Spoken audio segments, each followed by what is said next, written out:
വളരെ കുറഞ്ഞ ചേരുവകളൊക്കെ വെച്ചിട്ട് എളുപ്പത്തിൽ ആവിയിൽ വേവിച്ചെടുക്കാൻ പറ്റിയിട്ടുള്ള നല്ല ടേസ്റ്റി ആയിട്ടുള്ള ഒരു സ്നാക്കിൻ്റെ റെസിപ്പിയാണ് കേട്ടോ ഇന്ന് ഷെയർ ചെയ്യുന്നത്.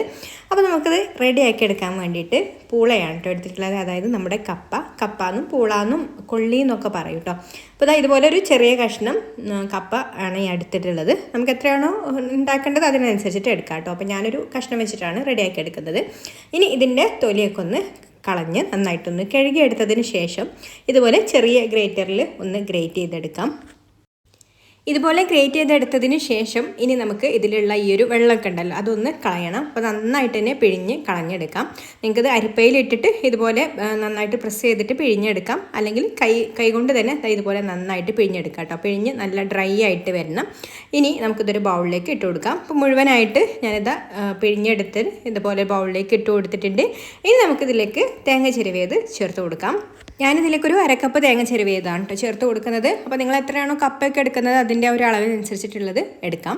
പിന്നെ മധുരത്തിന് ആവശ്യത്തിനുള്ള ശർക്കര ഒന്ന് പൊടിച്ചെടുത്തതും പിന്നെ ഫ്ലേവറിനായിട്ട് 1/2 ടീസ്പൂൺ ഏലക്കാപ്പൊടിയും കൂടി ചേർത്ത് കൊടുക്കുന്നുണ്ട്. എന്നിട്ട് ഇത് കൈ വെച്ചിട്ട് നന്നായിട്ടൊന്ന് കുഴച്ചെടുക്കാം. നന്നായിട്ട് ഇതുപോലെ എല്ലാം ഒന്ന് മിക്സ് ആയിട്ട് കഴിഞ്ഞാൽ പിന്നെ വാഴയില ഒന്ന് വാട്ടി എടുത്തിട്ടുണ്ട്. ഇതുപോലെ ഒരു ചെറിയ കഷ്ണമാണ് കേട്ടോ എടുത്തിട്ടുള്ളത്. അതിലേക്ക് നമ്മൾ ഈ ഒരു മിക്സ് വെച്ച് കൊടുക്കാം. മിക്സ് വെച്ച് കൊടുക്കുമ്പോൾ ഒരുപാട് വെച്ച് കൊടുക്കേണ്ട, കാരണം ഒരുപാടായാൽ ഇത് കുക്കായി കിട്ടാൻ കുറച്ച് കൂടുതൽ സമയം വരും. അപ്പോൾ ഏറ്റവും ചെറുതായിട്ട് ചെയ്തെടുത്താൽ മതി. അപ്പോൾ ഇതുപോലെ കുറേശ്ശെ ഞാനിങ്ങനെ നീളത്തിൽ വെച്ച് കൊടുത്തിട്ടുണ്ട്.